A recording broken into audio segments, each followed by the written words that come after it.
Cayman phase 2, une très très jolie voiture. Donc avec un échappement à valve, ce qu'on cherche à faire, c'est d'avoir un son valve fermée qui soit plus présent que l'origine, parce que souvent l'origine c'est un peu fantomatique. Donc l'idée c'est d'avoir un son qui n'a pas un décibel plus fort que l'origine, mais qui a un son plus profond que l'origine.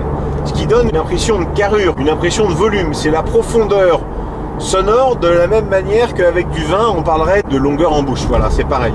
C'est-à-dire qu'un son, au lieu d'avoir un son bref, on va avoir un son un peu comme une bulle d'air qui monterait à la surface, le bloop.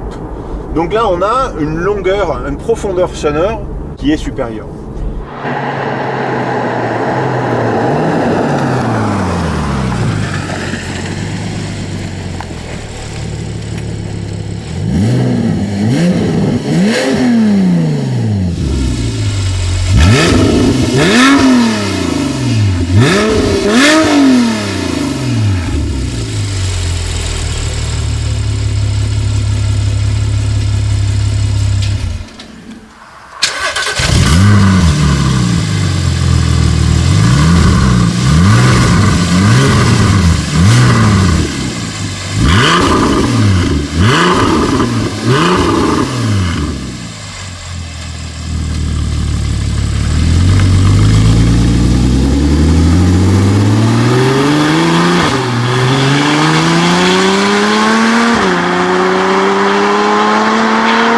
Malgré le fait qu'on soit en PDK, c'est-à-dire là, voilà, on est à 72 km/h, 70 même, on est en 7e vitesse, et là, la valve est fermée, on n'a aucune gêne, on n'a aucune résonance, aucun bruit parasite dans l'habitacle.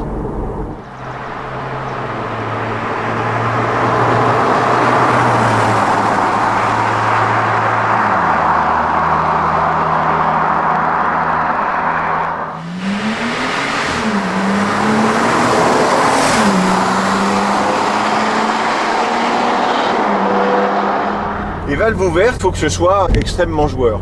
Là, on est sur un modèle S, donc avec une motorisation qui est plus grande que le modèle de 2,9 litres standard.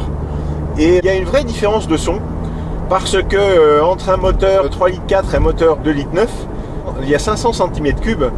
Et ces centimètres cubes là, ils comptent énormément. Plus on a un moteur qui est petit, plus on a un moteur qui est rageur. Plus on a un moteur qui est gros, plus on a un moteur qui est souple. Alors ça se sent dans la conduite, mais ça se sent aussi à l'oreille. C'est-à-dire qu'on n'a pas la même sonorité.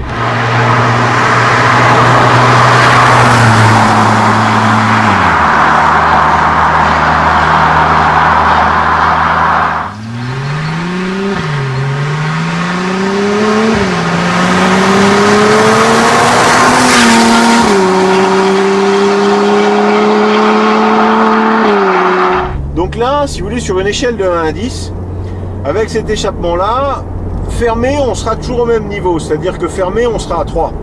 Ouvert, avec un 2,9 litres, on va être à 8. Et avec celui-là, on sera à 7. Donc on sera juste en dessous du fait qu'on est avec le gros moteur.